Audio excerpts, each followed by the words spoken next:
بات سمجھ لیجئے، آج کل ہمارے ہاں بہت سے جو ہے نا ادارے بن گئے ہوئے ہیں، فطرانہ بھی ان کو دیا جاتا ہے، زکوٰۃ بھی ان کو دی جاتی ہے، کھالیں اب تو خیر کھالیں بیکار ہو گئیں، وہ تو اب کاغذ کے باؤ ردی کے باؤ بھی نہیں بکتی، لیکن یہ جب کھالیں ایک ایک کھال جو کافی مہنگی ہوتی تھی تو وہ مطلب اس پہ لڑائیاں ہوتی تھی اداروں کی آپس میں، سیاسی پارٹیوں کی۔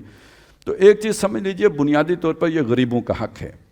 آپ کے پاس جو زکوٰۃ ہے، سب سے پہلے آپ کے جو قریبی رشتہ داروں میں سے زکوٰۃ کے حقدار ہیں، وہ حقدار ہیں کہ آپ وہ مال ان تک پہنچائیں۔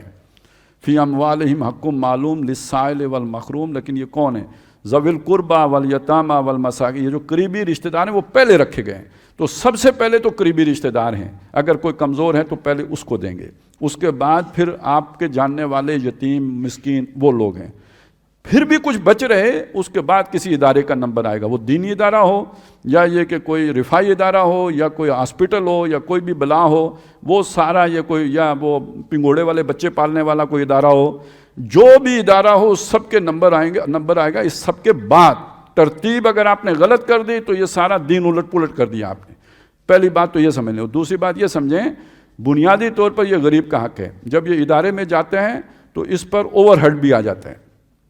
آپ یوں سمجھ لیں، آپ نے کسی کو، یعنی وہی کھال تھی جب دیتے تھے تو آپ نے کسی کو براہ راست کھال دے دی، وہ اٹھائے گا جا کے اسے بیچے گا، جو بھی 4-5 ہزار اسے ملے گا اس کی جیب میں آ جائے گا۔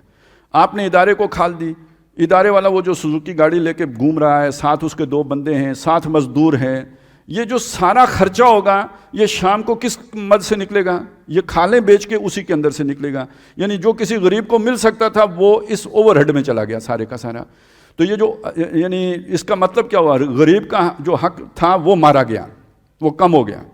تو اس کا بہترین طریقہ کیا ہے؟ سب سے پہلے اپنے جاننے والے انفرادی لوگوں میں دیا جائے، اس کے بعد اگر بچ رہے تو پھر اداروں کو دیا جائے۔ یہ اداروں کا نمبر بعد میں آتا ہے، اور اس میں بہرحال ہر آدمی کی اپنی ترجیح ہو سکتی ہے کہ کون سا ادارہ آگے ہے۔ میرے سمجھ میں پھر دینی ادارے آگے ہونے چاہیے، کیونکہ ان کے ہاں جو بچے پڑھتے ہیں عام طور پر وہ جو ہے یعنی اس اعتبار سے بہت بڑی خدمت ہے کہ آپ کا جو بھی اس وقت تعلیم کا ریشو ہے دنیا میں وہ بہت کم ہے، تو یہ مفت تعلیم دینے کا اتنے بڑے NGOs دنیا میں کہیں نہیں ہیں جو آپ کے ہاں یہ کام کر رہی ہیں۔ اور معیار بھی تعلیم کا برا نہیں ہے، ٹھیک ہے، وہ جو بھی تربیت کا مسائل ہیں اور جو ایک خاص رخ دے دے وہ ایک علیحدہ مسئلہ ہے، لیکن یہ کہ بہرحال جو اس وقت ہمارے سرکاری اسکولوں کا یا ایون جو انگلش میڈیم اسکولوں کا بھی معیار ہے اس سے اتنا گیا گزرا ان کا بھی نہیں ہے۔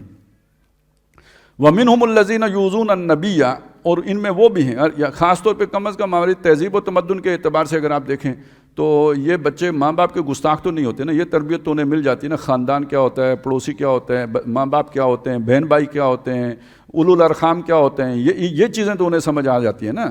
اور یہ جو ہے نا، یہ جو اپنے قریبی رشتہ داروں سے تعلق توڑنا کتنا بڑا گناہ ہوتا ہے، تو کم از کم اس اعتبار سے بہت اچھی تعلیم مل جاتی ہے، تربیت بھی مل جاتی ہے۔